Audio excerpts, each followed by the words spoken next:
ہم نے ایک ویڈیو بنائی جس میں ہم نے ویمن آرڈینیشن پہ بات کی، اور میرے لیے حیران کن تھا کہ اس کے اوپر ریاکشن جن لوگوں کی طرف سے آیا، میرے نزدیک ان کی طرف سے ریاکشن نہیں آنا چاہیے تھا۔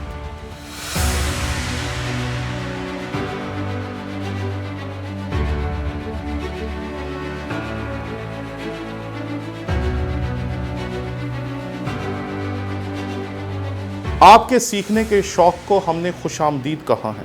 ہم نے ٹونی ولیم آفیشیل چینل بنایا جس پہ جا کر آپ کسی بھی مضمون کے بارے میں بے شمار جو لیکچرز ہوں گے وہ لے سکتے ہیں، اور آپ جب اس کے 1000 سبسکرائبر پورے کر دیں گے اسی دن سے ہم کورسز ڈالنا شروع کر دیں گے۔ اس لیے جلدی کریں اور اس چینل کو سبسکرائب کریں تاکہ اس کا 1000 کا جو ہمارا ٹارگٹ ہے ہم اسے اچیو کر سکیں۔ شکریہ۔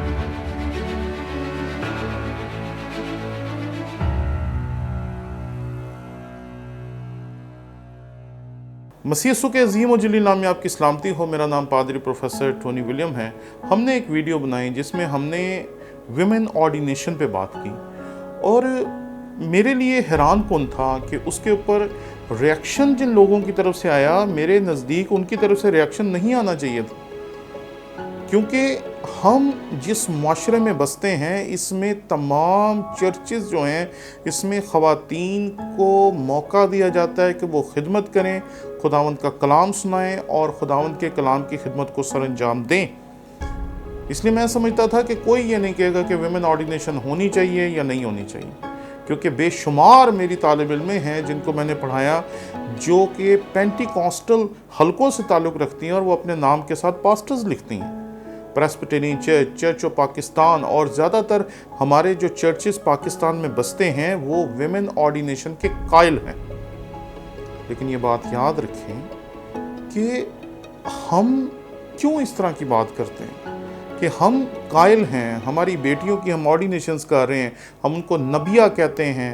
بے شمار خواتین ہیں جو اپنے نام کے ساتھ ایونجلسٹ لکھتی ہیں۔ میں آپ سے یہ پوچھنا چاہتا ہوں، اس سوال کا جواب آپ دیں۔ آپ آج تک جو کچھ مجھ سے پوچھتے رہے اس کا جواب میں نے دیا، لیکن آج آپ مجھے جواب دیں، کیونکہ میں آپ سے خداوند کے کلام کی ایک آیت کے بارے میں بات کرنا چاہتا ہوں۔ میرے ساتھ خداوند کے کلام میں سے دیکھیے، افسیوں کے نام پولس رسول کا خط، اس کا 4 باب اور اس کی 11ویں آیت۔ اور اسی نے بعض کو رسول اور بعض کو نبی اور بعض کو مبشر اور بعض کو چرواہا اور استاد بنا کر دے دیا۔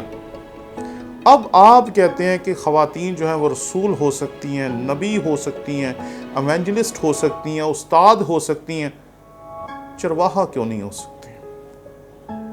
پہلی بات، اس فہرست میں سے اگر خواتین کو آپ کسی ایک عہدے پہ فائز کریں گے تو پھر آپ الاؤ کر دیں گے کہ وہ 5 میں سے کسی بھی عہدے پہ فائز ہو سکتی ہیں۔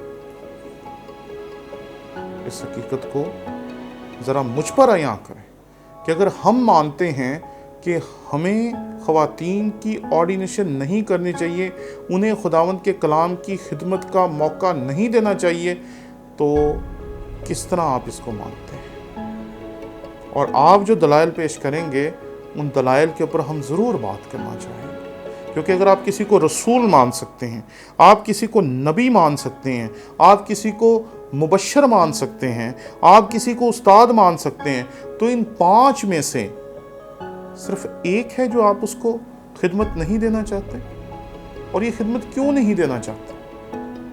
کیونکہ آپ خداوند کے کلام میں سے اس آیت کو پورے طور پر اپلائی نہیں کرنا چاہتے۔ یہ الزام نہیں ہے، یہ حقیقت ہے کہ ہم خواتین کو پاسٹر کہہ دیتے ہیں، اور پاسٹر کہنے کے بعد ہم انہیں نہ کوئی چرچ دیتے ہیں، نہ کوئی اور عہدہ دیتے ہیں، بلکہ پھر ہم بات کرتے ہیں معاشرتی، ہمارے معاشرے میں عورت پاسٹر کی خدمت نہیں کر سکتی، تو پھر آپ اس کا آرڈینیشن کیوں کر رہے ہیں؟ تو بات یہ ہے کہ اگر آپ سمجھتے ہیں کہ ویمن آرڈینیشن خداوند کے کلام کے خلاف ہے، تو پھر نہ وہ نبی بن سکتی ہیں، نہ وہ رسول بن سکتی ہیں، نہ وہ مبشر بن سکتی ہیں، اور نہ ہی استاد بن سکتی ہیں۔ لیکن میں نے اپنی زندگی میں بہت سی کامیاب خواتین کو دیکھا جو مبشر بھی ہیں، جو استاد بھی ہیں، اور باقی جو 2 چیزیں ہیں اس کے بارے میں بات نہیں کرنا چاہتا۔ اس کے بارے میں جو ہمارے پینٹیکوسٹل حلقہ ہے اسے بات کرنی چاہیے، کیونکہ رسالت کا کام اور نبوت کے کام کے بارے میں جو ڈسکشنز ہیں اس کے پر میں بات ہی نہیں کرنا چاہتا۔ لیکن اگر ہم عورتوں کو اجازت دے دیتے ہیں کہ وہ 4 جو عہدے ہیں ان پہ فائز ہو سکتی ہیں، تو پھر 5ویں عہدے پہ کیوں نہیں فائز ہو سکتے؟ مجھ سے بہت سارے لوگوں نے پوچھا کہ کیا عورت کلمات برکت ادا کر سکتی ہے؟ تو میں نے خداوند کے کلام میں سے ایک دلیل دینے کی کوشش کی کہ خداوند کے کلام میں ہمیشہ جو کلمات برکت ہیں وہ چونکہ مردوں نے دی، اس لیے شاید اسی طرح سے یہ چرچ میں روایت ہے، اور اب ان چرچز میں جہاں عورتوں کو باقاعدہ آرڈینڈ کیا جاتا ہے وہاں عورتیں کلمات برکت ادا کرتی ہیں۔ میں اس کے خلاف نہیں ہوں، میں تو یہ بتا رہا ہوں کہ خداوند کے کلام میں سے ہمیں کیوں لگتا ہے کہ مردوں کو ہی ادا کرنا چاہیے، لیکن آرڈینڈ خادم کوئی بھی دے سکتا ہے۔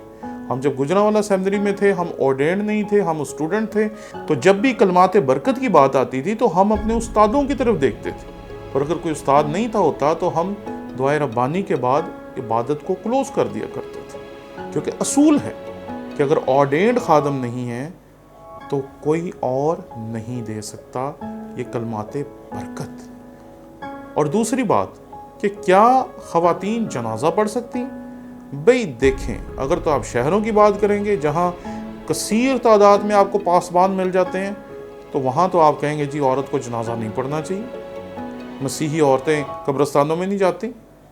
تو یہ ڈائلاگ کے طور پہ بہت اچھا ہے، لیکن اگر آپ جنازوں میں آج کل جا کے دیکھیں تو آپ کو یہ سب کچھ ملتا ہے۔ لیکن عورت جنازہ پڑھ سکتی ہیں یا نہیں پڑھ سکتی، یہ بات ایک ایسی بات ہے جس پہ میں آپ سے بات کرنا چاہتا ہوں۔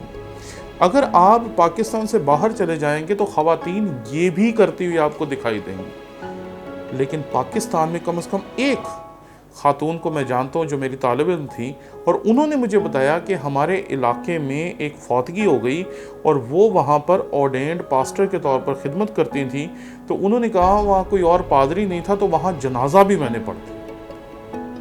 میرے نزدیک یہ غلط بات نہیں ہے کہ اگر آپ کی آرڈینیشن ہوئی ہے، آپ کو خداوند کے خادم کے طور پر مقرر کیا گیا تو آپ یہ کر سکتے ہیں۔ لیکن اگر آپ صرف کلام کی بات کرتے ہیں، کلام کی بات کرتے ہیں، کلام کی بات کرتے ہیں، تو کلام میں سے میں نے آپ کے سامنے یہ عرض کی کہ 5 خدمات میں سے اگر آپ ایک بھی کہتے ہیں کہ خواتین کر سکتی ہیں تو پھر باقی 4 بھی وہ کر سکتی ہیں۔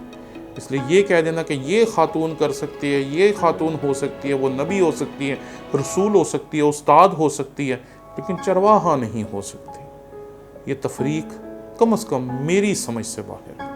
اس لیے اس کے اوپر اگر آپ ہماری رہنمائی کرنا چاہیں تو ضرور کریں، لیکن ذرا غور کیجئے گا کہ آپ ان 5 میں سے 4 خدمات دے کر 5ویں خدمت کیوں نہیں دے آئے؟ اس پہ ضرور غور کیجئے گا اور اس آیت کو ضرور ملحوظ خاطر رکھیے گا۔ شکریہ۔